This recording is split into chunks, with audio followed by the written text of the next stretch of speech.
Queridos amigos, vamos assim elevando o nosso pensamento a Jesus,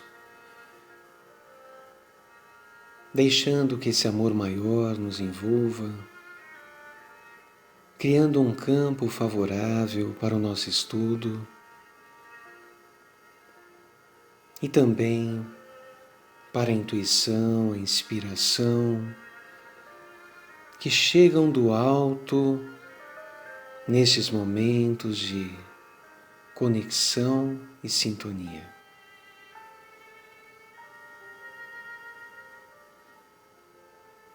Que a figura doce de Jesus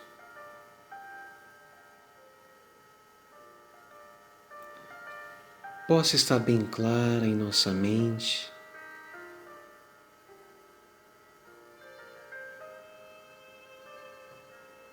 como se fundisse conosco,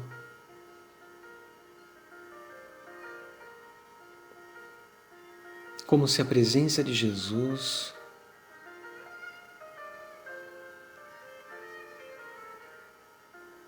envolvesse o nosso ser,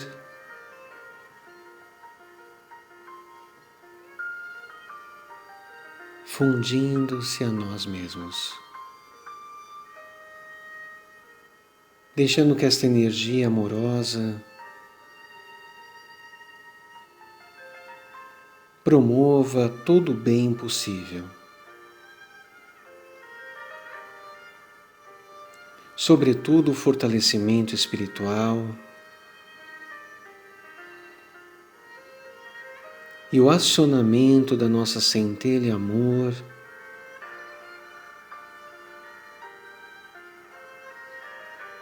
para despertar as virtudes que todos somos, desenvolvendo, potencializando, deixando que o melhor de nós venha à tona,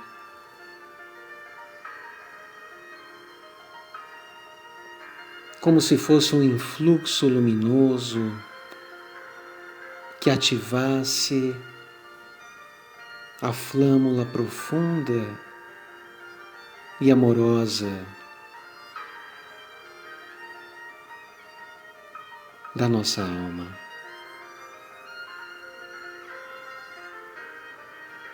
Sintamos agora uma energia rosa que sai da região de nosso peito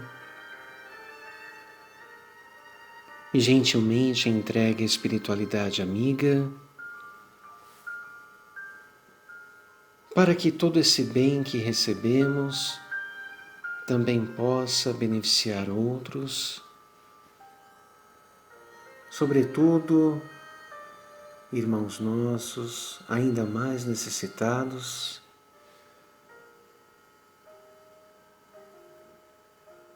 muitas vezes distante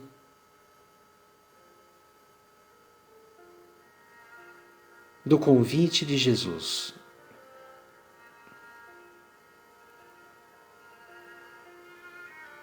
Mas como sabemos, o amor contagia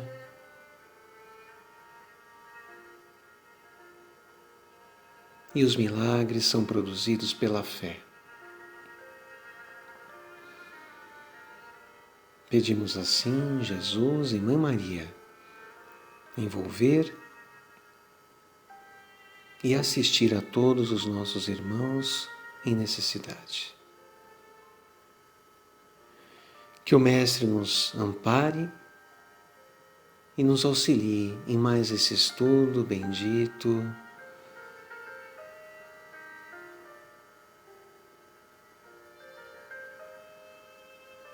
E assim nós dizemos: Pai nosso que estais nos céus, santificado seja o vosso nome.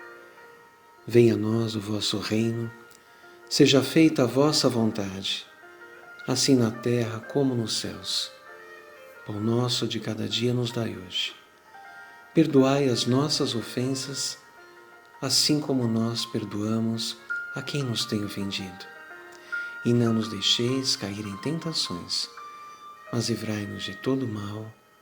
Que assim seja.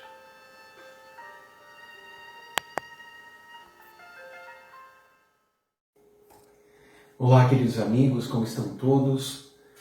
Que a paz do nosso Mestre Jesus possa nos envolver, possa nos assistir e que este encontro possa ser salutar, possa ser rico, nos ajudando nesse desbravar do mundo espiritual que André Luiz, esse espírito abençoado, vem nos ensinando, vem nos convidando a conhecer e, mais do que isso, compreender e aplicar. Hoje nós vamos falar sobre o capítulo 30 do livro Nosso Lar, intitulado Herança e Eutanásia.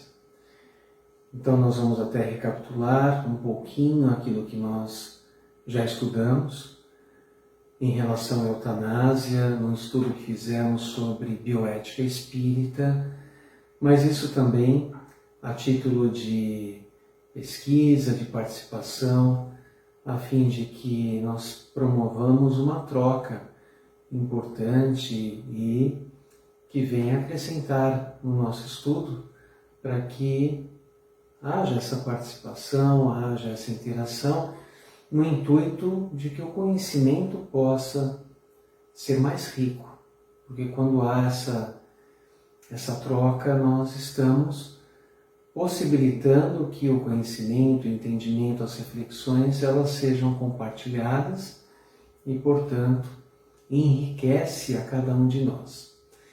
Mas antes disso, vamos para o livro Calma,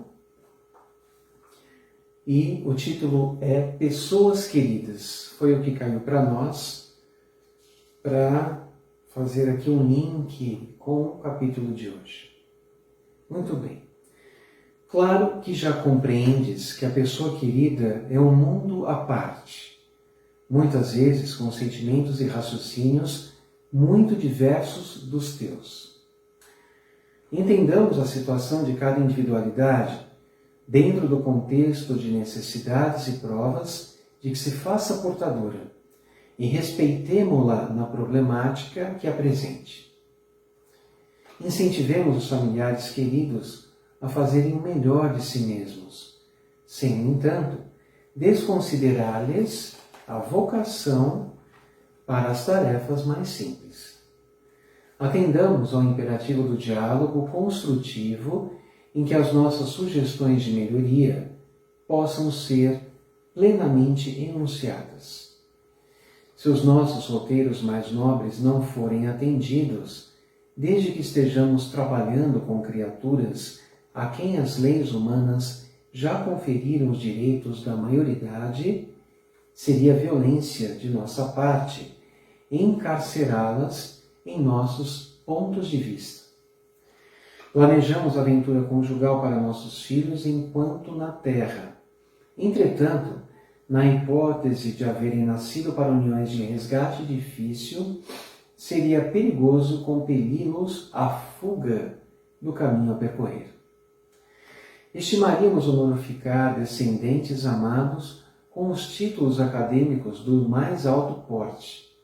Todavia, muitos terão vindo até nós quando, no plano físico, para os mais rudes encargos, cabendo-nos respeitá-los.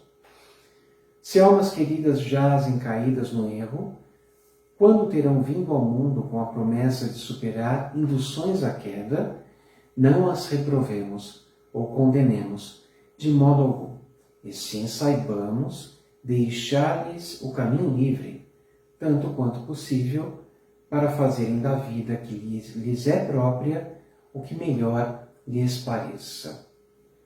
Então, um capítulo repleto de sabedoria. E por fim, não obrigues ninguém a viver conforme os teus padrões de comportamento, de vez que não suportarias imposições alheias em teu modo de ser. Em suma, conserva a serenidade ante as escolhas do próximo e vive a própria vida, deixando aos outros a liberdade de viver a existência que Deus lhes concedeu. Fantástico. Muito bem, turma. Então, nós vamos continuar de onde estávamos. Na verdade, naquele labor, nas câmaras de retificação. Então, ato contínuo à visão de Francisco, não é? Que foi o capítulo anterior, acontece uma nova situação em que o auxiliar Salúcio ele se aproxima e vai informar a Narcisa, a enfermeira responsável, que Paulina deseja ver o enfermo no pavilhão 5. Então, nesse caso, Salúcio, ele, antes de consentir, ele pede autorização a Narcisa justamente por conta do estado grave em que o pai da moça se encontra. Então Narcisa responde: mande-a entrar, ela tem permissão da ministra, visto estar consagrando o tempo disponível em tarefa de reconciliação dos familiares.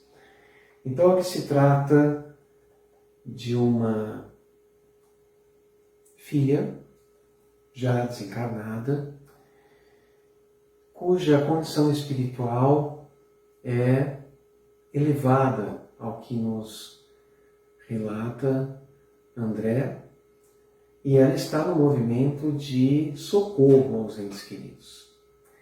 Então é aquela máxima do Evangelho que os laços de afeto não se rompem com a desencarnação. E aqui a família toda em desequilíbrio, nós vamos ver adiante, e Paulina, ela se esforça para que de alguma maneira haja um entendimento do genitor, que se encontra numa condição dificílima, para que este possível reequilíbrio, esse possível perdão, porque perdoar não depende de ninguém a não ser de nós mesmos, pudesse ser processado a fim de que as energias deletérias dos pensamentos, dos sentimentos, deixassem também de influenciar negativamente os familiares encarnados. Então, André disse Narcisa. Ela então vai anunciar a Paulina: você verá que filha dedicada. Não decorrera 1 minuto e Paulina estava diante de nós. Trajava uma túnica muito leve, tecida em seda luminosa. Angelical beleza caracterizava-lhe os traços fisionômicos, mas os olhos denunciavam extrema preocupação. Narcisa apresentou-a delicadamente, sentindo talvez que poderia confiar na minha presença, perguntou algo inquieta: e papai, minha amiga? Um pouco melhor, esclareceu a enfermeira. No entanto, ainda acusa desequilíbrios fortes. Então, se ele está um pouco melhor, e a gente vai ver o relato aqui, nós vamos imaginar como ele estava antes. É lamentável, retrucou a jovem, nem ele, nem os outros, então os familiares encarnados, cedem no estado mental a que se recolheram. Sempre o mesmo ódio e a mesma displicência. Narcisa nos convidou a acompanhá-la e minutos após tinha diante de mim um velho de fisionomia desagradável. Olhar duro, cabeleira desgrenhada, rugas profundas, lábios retraídos, inspirava mais piedade que simpatia. Procurei, contudo, vencer as vibrações inferiores que me dominaram, a fim de observar acima do sofredor o irmão espiritual. Desapareceu a impressão de repugnância, aclarando-se em meus raciocínios. Então aqui, de certa forma, houve um julgamento de André. Então é aquele estado penoso, aquela aparência enferma, não é? Porque aqui não era só a aparência. Aqui era também as vibrações pesadas que o pai de Paulina apresentava. E é claro que o próprio estado íntimo do ser promove esta vibração perispiritual, e isso é sentido, isso é perceptível. Então, não só a aparência, mas aqui também estas vibrações que causavam desconforto. E André, ainda nesse trabalho de olhar, sem julgar, sem analisar, mas deixar que o aspecto, o ranço que o caracterizava e que é corriqueiro nos seres humanos ainda, deixasse de operar. Então vejamos como o estado de autoconsciência promove a possibilidade de mudança. Porque quando o espírito, encarnado ou desencarnado, encontra-se no piloto automático da sua forma de funcionar, então se é o olhar julgador, não o padrão normal de funcionamento, claro que este padrão vai permanecer até o momento do despertar de consciência, que ainda não é o suficiente para fazer com que esse modus operandi deixe de processar, mas esta autoconsciência possibilitará esse crivo de fazer diferente, de estar atento aos estados íntimos do pensamento, do sentimento, para que isso seja, de alguma maneira, sublimado. Então, vejamos, né, trazendo a explanação de Jung a respeito da sombra. Então, muitas vezes, os conteúdos da sombra não são somente os conteúdos negativos, mas também aqueles conteúdos desconhecidos. E tudo aquilo também que foi aprendido encontra-se ali guardadinho. Então a sombra é tudo aquilo que não vem, não está no consciente. Então, quando não se tem consciência do olhar julgador, o exemplo em questão, isso encontra-se na sombra.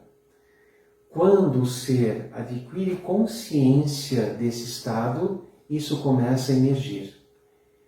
E a partir disso é que se consegue transformar.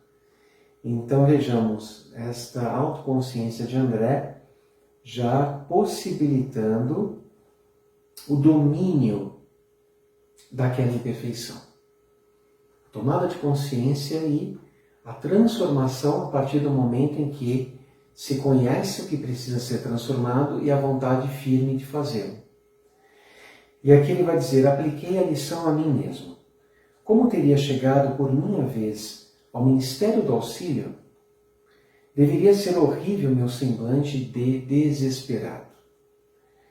Quando examinamos a desventura de alguém, lembrando as próprias deficiências, há sempre asilo para o amor fraterno no coração.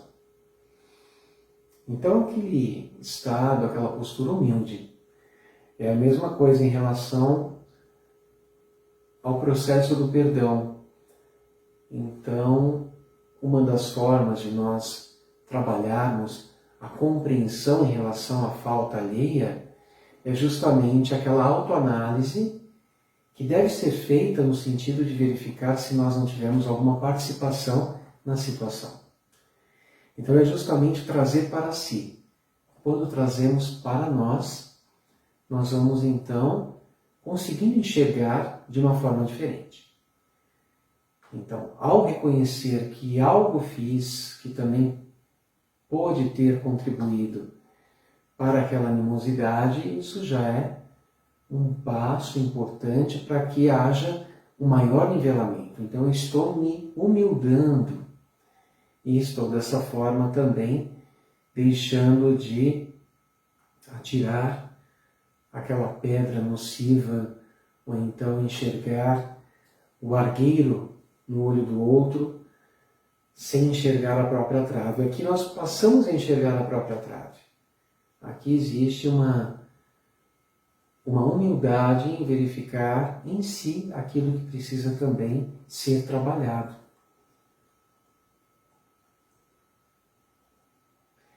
O velho enfermo não teve uma palavra de ternura para a filha, que o saudou carinhosa. Então vejamos como o sentimento da discórdia, da animosidade, da ausência do perdão, como tudo isso cria uma couraça absolutamente negativa que impede, inclusive, de se ver o belo. Então aqui, o desejo de vingança, o rancor era tão grande desse pai para com o filho, que promoveu a eutanásia, que ele não conseguia enxergar nada além do seu ódio, nem mesmo a amorosidade da filha, a solicitude, os cuidados. Então, muitas vezes, é o foco que se dá quando se tem um sentimento inferior. Às vezes, quando o orgulho do ser humano não permite que as pessoas manifestem-se como pretendam, ou seja, às vezes temos um afeto por alguém, uma estima por alguém, mas desejamos também que aquela recíproca aconteça. E ela pode até acontecer, mas muitas vezes se pretende que seja num outro nível. Um nível que pode gerar até um desequilíbrio na relação. Mas veja, quando a ausência do alto amor, ela reclama, ela convida justamente por essa deficiência, que haja compensação a partir da estima ou da apreciação alheia, e se essa estima não chega até a pessoa, muitas vezes cria-se também um desequilíbrio interno. E numa condição como essa, a pessoa ela gira em torno desta órbita da não apreciação do nível em que ela queria do afeto do outro. E ela não consegue enxergar todos os afetos que ela tem em volta. Então vejamos como a couraça daquilo que diga respeito, e qualquer questão que diga respeito ao desamor, cria e impede que o amor se manifeste. Impede muitas vezes que relações saudáveis se processem. E aqui neste caso vemos um exemplo claro do quanto a energia negativa do rancor simplesmente cega e impossibilita que a energia curativa do perdão e do amor possa fluir. É um caso típico de alguém que não consegue, de fato, sair do circuito fechado do sentimento, pelo menos até então. Através do olhar que evidenciava aspereza e revolta, semelhava-se a uma fera humana enjaulada. Olha a comparação que ele faz. Fera humana enjaulada. Exatamente essa repulsa que André teve ao ver, ao se deparar com a figura do pai de Paulina. Papai, o senhor sente-se melhor? Perguntou com extremo carinho filial. O doente, em voz estentórica, gritou: não posso esquecer o infame, não posso descansar o pensamento. Ainda o vejo ao meu lado, ministrando-me o veneno mortal. Não diga isso, papai, pediu a moça delicadamente. Lembre-se de que Edelberto entrou em nossa casa como filho enviado por Deus. Filho? Gritou o infeliz. Nunca, nunca. É criminoso sem perdão. Então aqui nós vemos o genitor num sentimento de ódio, não aceitando a situação. É claro que qualquer ato de desamor gera repugnância, e não se deve concordar com o mal. Até porque Jesus asseverava que os escândalos são necessários, mas ai daquele por quem o escândalo vier. Então, as consequências oriundas da lei de causa e efeito que o desamor promove. Entretanto, aqui é nítida uma questão em que há uma extrema dificuldade, justamente pelo estado de enfermidade, pela ausência do entendimento espiritual, dificuldade há de se virar o espelho, em que o enfermo, ao virar esse espelho e reconhecer-se como um ser falível e que não encontra-se aqui como vítima, na verdade, ele sente-se vítima, mas ele não é vítima. Até porque nós sabemos que nada acontece por acaso e nada acontece também sem a permissão divina. E isso é muito fácil e comum de se verificar quando há sessões e reuniões de desobsessão em que nota-se ali perseguições contumazes às pessoas encarnadas. Então, quando existe a possibilidade do diálogo, da doutrinação, e há a possibilidade de convidar aquele espírito a conseguir enxergar o auxílio que está ao lado.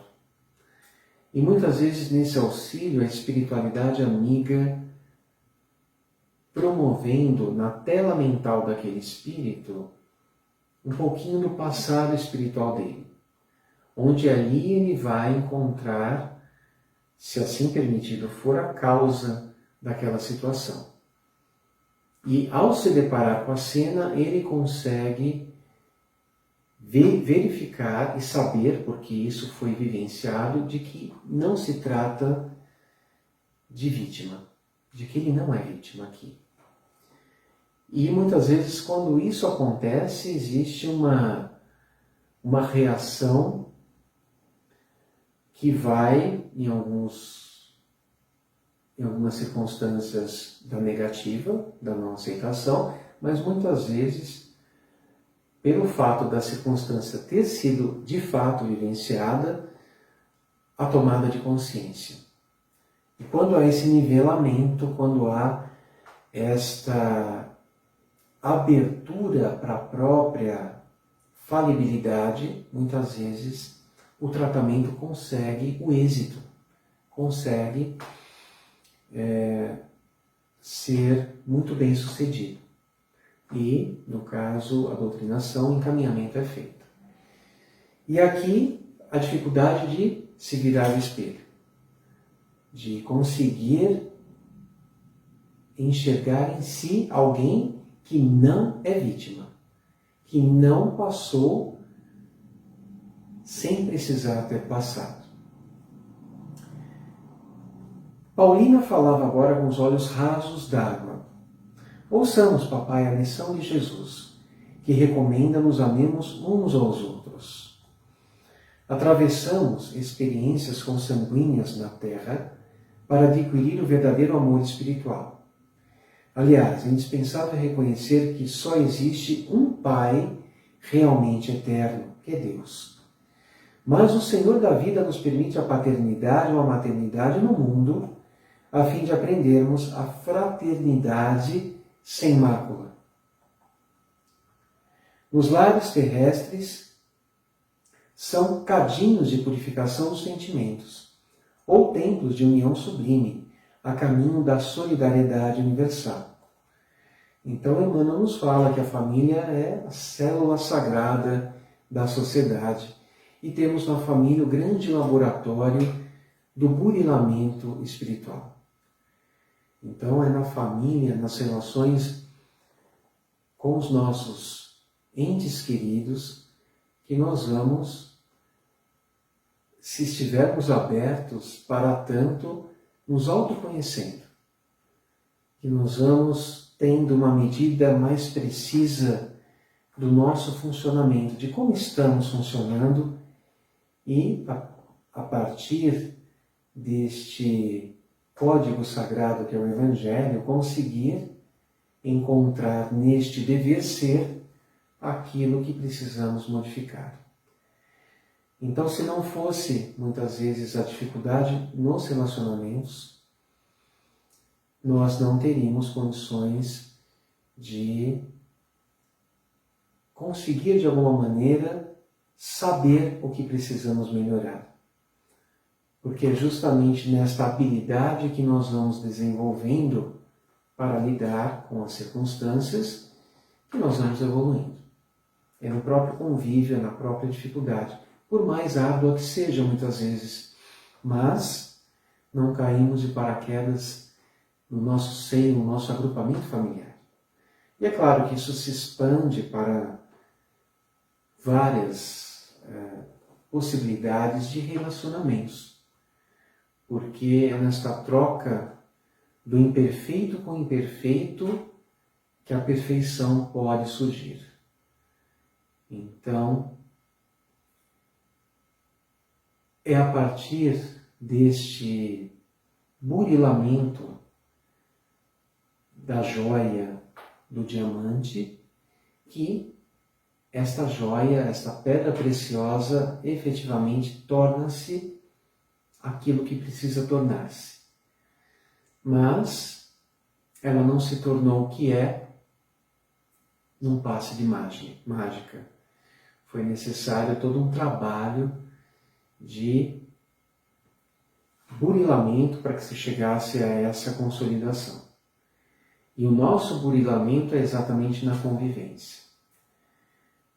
Desafiador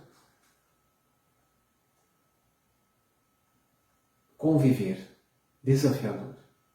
Mas o quão benéfico isso é e o quão gratificante é quando nós conseguimos encontrar aquele caminho, aquela forma de agir ou aquela virtude que estava ali aguardando ser olhada, ser trabalhada para que a habilidade chegasse, para que a virtude ali estivesse se manifestando. Porque quando nós, por exemplo, adquirimos a paciência, a virtude consolidada da paciência, ela não se torna algo pesaroso. Não sofremos por sermos pacientes, porque a paciência já está presente. Assim, quando a virtude do perdão se processa, nós não precisamos realizar todo o processo que temos estudado, que envolve o perdão na nossa condição evolutiva. Mas quando a virtude se torna virtude de fato, internalizada no nosso espírito, naturalmente ela se manifesta. Então a paciência, ela flui. A tolerância, ela acontece sem que façamos esforço para tanto, sem que haja desconforto, sem que nós precisemos respirar fundo e, como se diz, bufar, diante de algumas situações.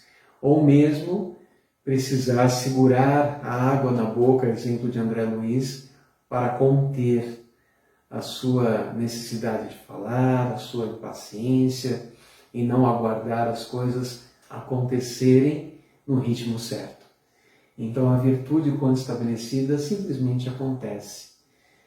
E o quão será gratificante para todos nós quando isso estiver num grau mais amplo, tendo sido consolidado. Então esse é o nosso esforço, o nosso burilamento, é a joia, é a preciosidade do nosso ser que todos nós estamos trabalhando, e o quão gratificante será quando isso se tornar de fato um diamante. Ouvindo-lhe a voz muito meiga, então vejamos a elevação da filha. O doente se pôs a chorar convulsivamente. Perdoe Edelberto, papai. Procure sentir nele não o filho leviano, mas o irmão necessitado de esclarecimento. Estive em nossa casa ainda hoje. Então, em espírito, ela teve permissão, esteve no lar e lá ela observou extremas perturbações. Daqui deste leito, o Senhor envolve todos os nossos influídos de amargura e incompreensão. E eles lhe fazem o mesmo por idêntico modo. Então, são as vibrações do desamor unindo os seres e promovendo esta reciprocidade negativa. O pensamento em vibrações sutis alcança o alvo, por mais distante que esteja. A permuta de ódio e desentendimento causa ruína e sofrimento nas almas. Mamãe recolheu-se faz alguns dias ao hospício. Amália e Cacilda entraram em luta judicial com Edelberto e Agenor, em virtude dos grandes patrimônios materiais que o Senhor ajuntou nas esferas da carne. Um quadro terrível, cujas sombras poderiam diminuir se a sua mente vigorosa não estivesse mergulhada em propósitos de vingança. Aqui vemo-lo em estado grave. Na terra, mamãe louca e os filhos perturbados, odiando-se entre si. Em meio de tantas mentes desequilibradas, uma fortuna de 1.500.000 cruzeiros. E que vale isso se não há um átomo de felicidade para ninguém? Então aqui, a filha vai tentando conscientizar o genitor. Entretanto, esta repulsa, esta não aceitação, este orgulho que o impede de compreender o que passou como sendo necessidade, como sendo efeitos oriundos de causas anteriores. E ela vai então trazendo esta tentativa desse despertar de consciência. Ela vai dizer: costumamos amealhar o dinheiro por espírito de vaidade e ambição.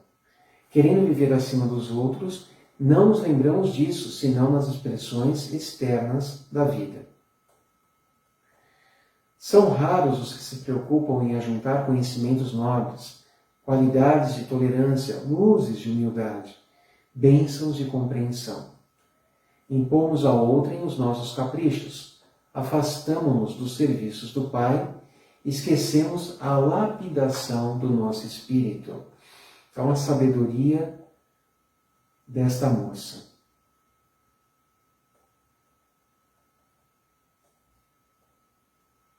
Enquanto o senhor e mamãe se sacrificavam por aumentar haveres, Amália e Cacilda esqueceram o serviço útil e, como preguiçosas da banalidade social, encontraram ociosos que as desposaram visando a vantagens financeiras.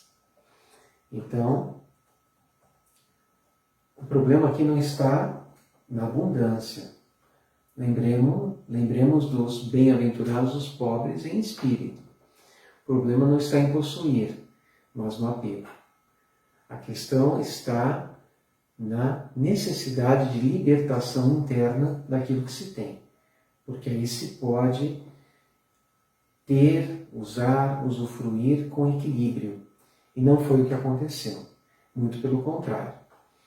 Então, na verdade, o genitor e, juntamente com a esposa, tanto é que ela acabou também enlouquecendo, ambos vivenciaram a existência terrena, e ela ainda continua encarnada, mas vivenciaram a existência terrena fazendo do objetivo existencial o acúmulo de posses, o amealhar financeiramente.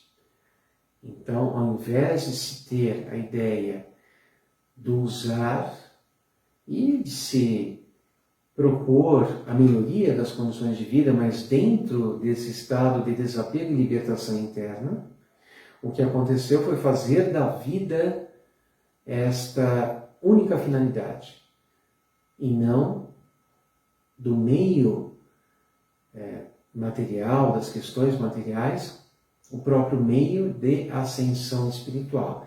Então aqui isso reverberou na filiação.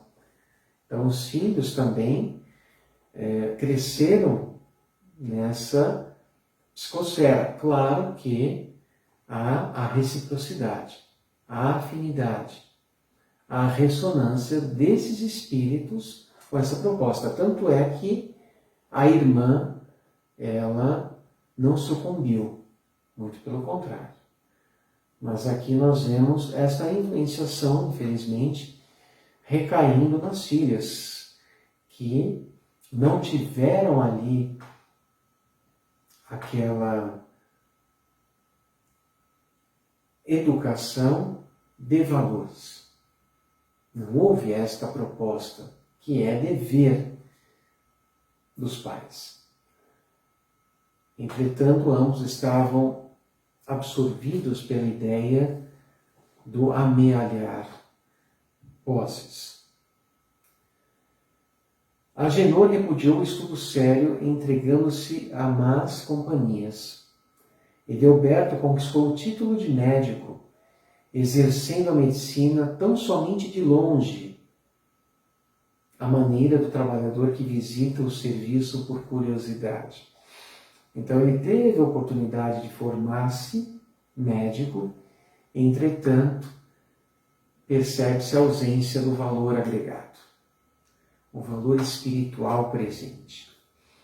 E foi o Edelberto, então, que promoveu a eutanásia.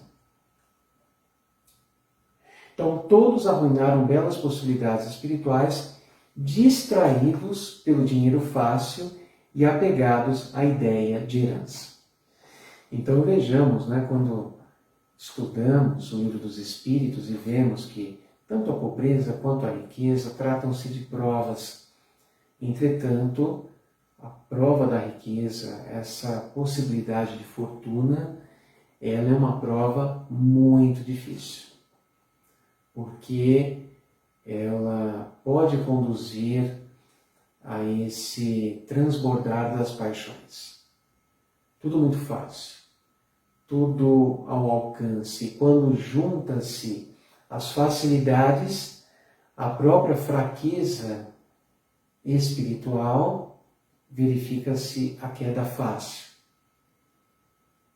Então Jesus também já acelerava isso quando propôs àquele jovem mancebo que queria seguir Jesus, mas estava apegado aos bens, e diante da recusa do jovem, Jesus, ele diz, afirma a dificuldade do rico entrar no reino dos céus, justamente pelo apego doentio que a riqueza pode promover. Não que fatalmente promove, porque nós vemos muitas pessoas grandemente abastadas com um coração muito generoso. E, mais do que isso, internamente libertas do apego. Porque o grande mal está no apego. Está em não se trabalhar o espírito, não se trabalhar o ser, em detrimento, então, do ter. Agora, quando o ser ele tem a proporção de importância, de razão existencial, de finalidade, missão do espírito, a questão material ela torna-se apenas um detalhe. Então é aquele fiel administrador que vai realizar o bom uso daquilo que está sendo permitido pelo Pai da vida, o usufruto temporário. Então aqui ele continua dizendo impropérios em relação ao filho, se revoltando, dizendo que foi morto sem piedade, etc. até que Paulina ela pede para que ele pare, né, com aqueles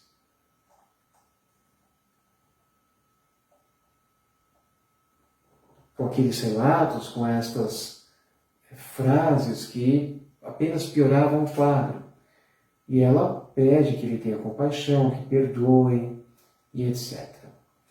Mas,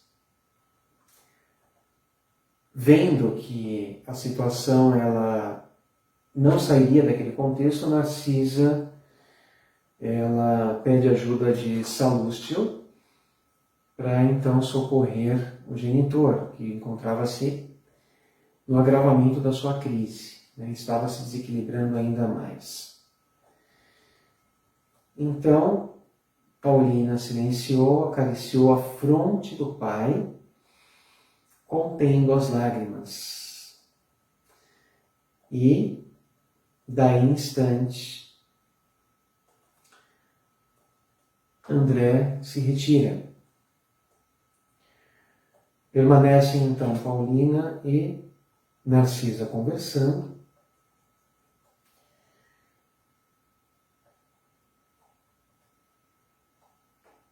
E Paulina encontrava-se bastante triste, seu olhar estava triste e preocupado. E depois, Narcisa vai dizer assim: os casos de herança, em regra, são extremamente complicados. Com raras exceções, acarretam enorme peso a legadores e legatários.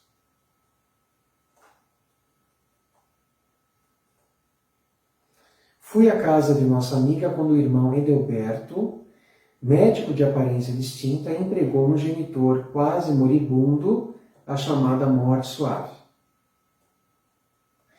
Esforçamo-nos por evitar, mas foi tudo em vão. O pobre rapaz desejava de fato apressar o desenlace, por questões de ordem financeira. E aí temos agora a imprevidência e o resultado, como sendo o ódio e a moléstia. Então aqui a Narcisa ela relata, conta André Luiz, que no momento em que houve o ocorrido, em que Edelberto ministrou medicamento, ela estava presente. Então a espiritualidade assistindo, a espiritualidade sempre presente, tentando evitar o mal. Entretanto, o espírito acaba cedendo. Então a própria mazela espiritual, a imperfeição do ser acaba promovendo aquele ato. Isso a espiritualidade não tem como evitar. Tem como intuir, tem como inspirar, tem como soprar, tem como vibrar o máximo que se pode a fim de que o resultado seja diferente. Em que haja uma tomada de consciência, mas o livre-arbítrio presente. E nesse caso, Edelberto estava convicto e deixou-se levar pela sua imperfeição espiritual, cometendo então a eutanásia. E é interessante a gente verificar que a espiritualidade jamais vai desamparar. Entretanto, embora cedendo à natureza inferior dele próprio, Edelberto, acabou havendo a permissão divina para tanto. E aqui nós devemos fazer aqui uma consideração importante, porque, na realidade, o genitor, ele se passou pela situação, é porque foi permitido passar. O que não vai excluir a responsabilidade de Edelberto. Mas isso não quer dizer que Edelberto foi um instrumento que devesse, de fato, promover esse resgate do genitor. Na verdade, ele acabou sendo esse objeto do escândalo que Jesus assevera. Entretanto, não é fatalismo, não é algo inevitável que isso tivesse acontecido. Foi permitido que acontecesse, mas não quer dizer que isso devesse acontecer pelas mãos de Edelberto. É importante a gente frisar isso. Porque senão a gente vai também desconsiderar a responsabilidade do filho. E na verdade a responsabilidade é total. Não é porque o genitor precisou passar por isso que isso vai excluir aqui a responsabilidade do filho. Tanto é que Narcisa e os benfeitores, os protetores, tentaram de todas as formas impedir que isso acontecesse. Da mesma maneira, quando trazemos o exemplo de Judas, então Judas acabou sendo esse proporcionador, digamos, daquilo que era já sabido que Jesus passaria. Que ele já havia anunciado o seu retorno ao mundo espiritual. E se não fosse Judas, seria outro. Que de alguma forma Jesus precisaria retornar ao mundo espiritual e reaparecer para que o êxito da sua missão fosse pleno. Agora, não é que Judas foi aquela pessoa, aquele ser que foi conduzido a essa situação. Na verdade, a sua própria deficiência espiritual o levou a essa situação, a qual foi permitida pelo Pai, porque Jesus precisaria partir. Jesus precisaria dividir a humanidade em duas épocas. Jesus precisaria ser conhecido como o nosso Redentor. Aquele que veio matar a morte. Aquele que veio nos mostrar o caminho da verdade e da vida. Aquele que veio nos conduzir a patamares de consciência que nos movem e nos conduzem à felicidade real. Então foi necessário que assim acontecesse. E Judas acabou sendo aquele cujas imperfeições acabaram sendo o que promoveu essa sua atitude. O livre-arbítrio. Não houve determinismo na pessoa de Judas. Houve livre-arbítrio. Houve a tendência instintiva, imperfeita, imperando sobre a tendência espiritual, a natureza espiritual. Mas nós vimos que, ato contínuo, ele se arrepende e tira a própria vida no ato de desespero. Então, na realidade, era necessário que Jesus partisse, mas não era imprescindível que fosse por intermédio de Judas. Da mesma forma, no caso do genitor que voltou ao mundo espiritual. Então aqui a necessidade do perdão se consolidar, a necessidade do próprio genitor resgatar alguma coisa do passado. Provavelmente um resgate. Então nós vamos ampliando cada vez mais essa possibilidade de entendimento das leis espirituais. Aquilo que a doutrina vem nos aclarar para que o nosso entendimento cada vez mais esteja em harmonia com aquilo que de fato há no universo. as leis divinas. E o quanto a doutrina nos ajuda a que haja esse aclarar de entendimento. E o quanto a nossa gratidão precisa ser cada dia mais manifestada de fato por tudo isso que nós recebemos. E Narcisa vai finalizar com a seguinte frase: Deus criou seres e céus, mas nós costumamos criar nossos infernos individuais. Então Deus criou o ser humano dotado do livre-arbítrio, dotado do seu potencial para domar, para transformar a sua natureza animal em sua plenitude de natureza espiritual. Deus fez tudo certo. Então, o ser humano, ainda com as suas limitações, com as suas dificuldades, com as suas questões, as quais o Pai da vida sabia que enfrentaríamos. Mesmo assim, sabedor de tudo isso, o amor imperou. E nós, criaturas, viemos ao mundo. E nós, criaturas, ainda criando esses infernos individuais, que não estão fora. O inferno não está fora, mas está dentro. Assim como o reino dos céus não está fora, mas está dentro.